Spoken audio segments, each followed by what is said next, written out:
All right, I'm continuing this series, and hopefully I don't stop doing it this time for more than like 2 weeks, and I just done. So let's do it.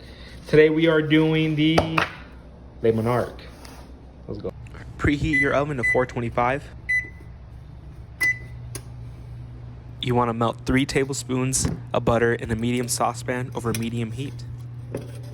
And add 3 tablespoons of flour and start whisking to make your roux.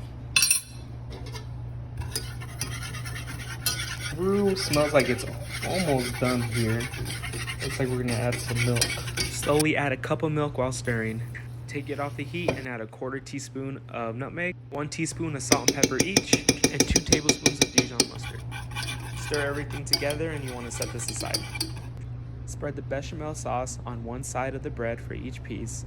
Place one bread bechamel side down and add Gruyere and ham to both slices. Next, you want to bake it for 15 minutes in the oven. About halfway through, I flip the bechamel side up to the piece that has the bechamel side down, and I added more bechamel to get more of that look from the book. So this is the final result that we got. Not as good as the picture.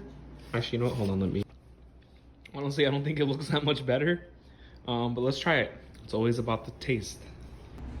So this sandwich is very good. Is it messy? Hell yes, it is very messy. But I give it a good solid 9 out of 10. It was very, very tasty. Very tasty sandwich.